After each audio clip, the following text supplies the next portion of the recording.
Anda kembali bersama kami di obrolan malam. Saya masih bersama dengan Menteri Pemuda dan Olahraga yang sudah mendaftar sebagai salah satu calon wakil ketua umum. Pak Menteri, saya punya beberapa pertanyaan, namanya rapid question. Jadi jawabannya juga, answernya juga tetap harus cepat. Oke, nggak apa-apa ya? Oke. Ini masih terharu nih tadi bicara soal dan cerita bagaimana seorang Jainuddin Amali kecil ternyata main sepak bola di kampung-kampung, dan hingga saat ini Pak Jainuddin jalan-jalan kemana-mana masih ada ya anak-anak yang punya mimpi untuk bisa menjadi pemain sepak bola tingkat dunia. Tapi mohon izin untuk membacakan ini nih, para pilihannya berat ini, kalau saya nggak mungkin bisa milih. Pak Menteri pilih mana? Messi atau Ronaldo? Messi. Kenapa? Itulah tipe yang saya suka main. Dia dengan lebih mengandalkan skillnya dan dia tidak egois.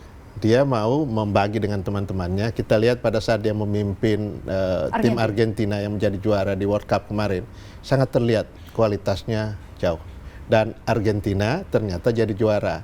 Klubnya Ronaldo kan nggak sampai di situ.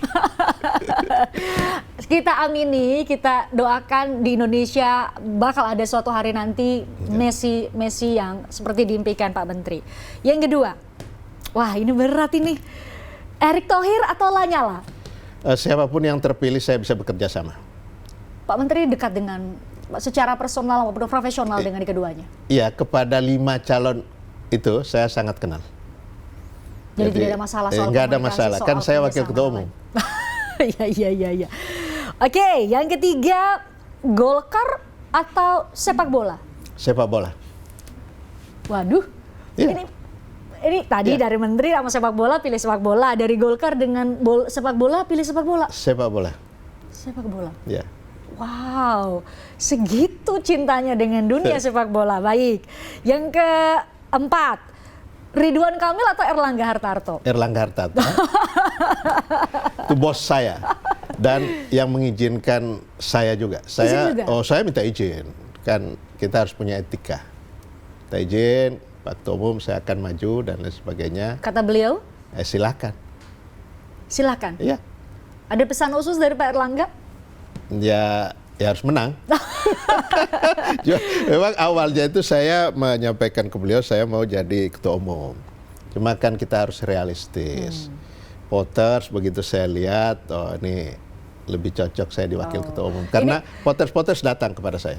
Ini berarti karakter dan latar belakang sebagai ketua Bapilu ya di Golkar ini masih kental ya. Jadi masih tetap bisa membaca dan menghitung-hitung potensi kemenangan dan lain-lain. Namanya juga kompetisi ya Pak Menteri ya. Jadi harus berhitung. Yang kelima, golf atau renang?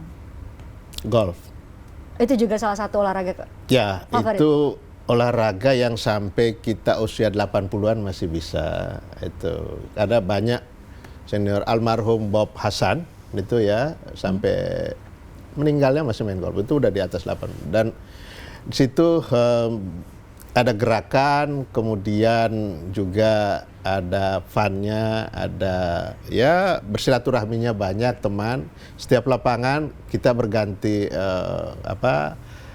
teman main kan gitu ketemu. Jadi silaturahminya makin juga bagus. Jalan ya, jadi olahraga, dapat sehatnya, dapat fun-nya, dapat silaturahmi.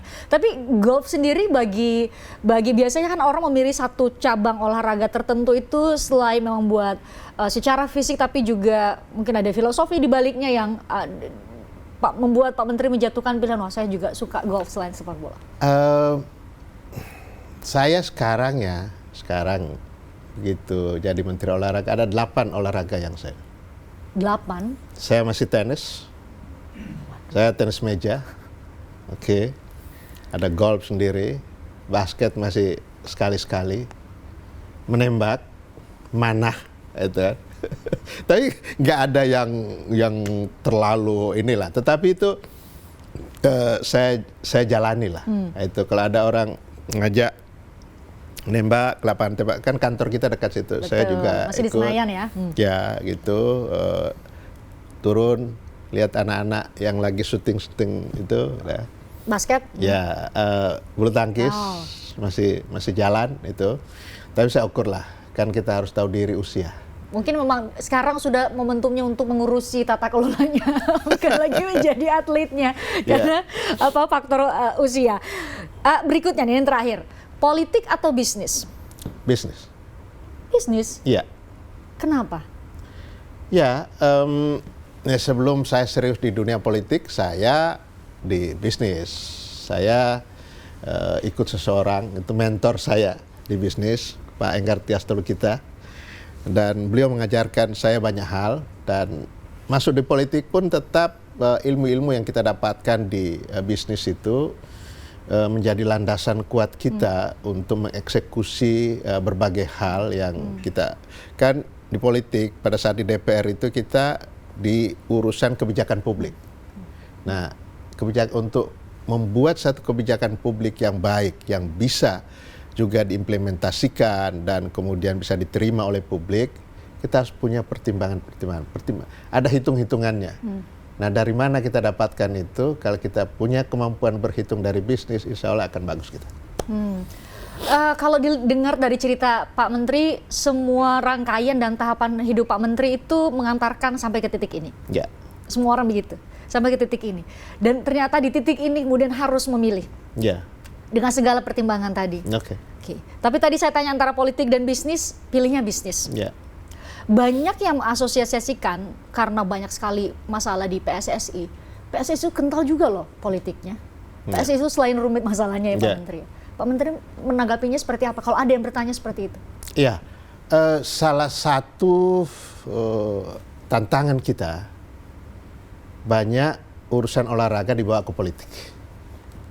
Nah, mudah-mudahan saya bisa konsisten menjaga untuk tidak mempolitisir urusan olahraga.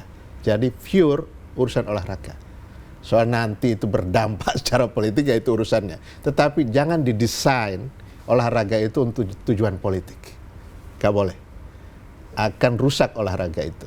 Itu makanya ditanya sepak bola atau partai, begitu saya bertekad untuk ngurus sepak bola, tentu saya akan serius ngurus sepak bola. Itu pilihan. Ya harus memilih kan. Dengan segala konsekuensinya. Yes. Dengan segala hitung-hitungannya tadi yang diajarkan sama mentor ya. Ya. Saya harus usai jeda saya ingin mengelaborasi lebih banyak mengenai tadi dari awal Pak Menteri bilang dan sudah berhasil menangkap harapan FIFA kepada kita bisa menjadi epicentrum olahraga. Salah satu epicentrum olahraga sepak bola di Asia. Sepak bola di Asia. Itu harapan. Tentu harus ada langkah-langkah konkret yang perlu dilakukan untuk bisa mewujudkan harapan dari FIFA. Dan itu tidak mudah. Usai jeda saya akan tanya, kira-kira Pak Menteri sudah kepikiran nggak langkah-langkah apa yang harus dilakukan? Sesaat lagi. Tertarik dengan diskusi saya dengan para narasumber? Saksikan obrolan malam dengan topik-topik menarik lainnya. Jangan lupa subscribe ya channel YouTube Berita 1. Like, komen, dan share video ini ya. Terima kasih.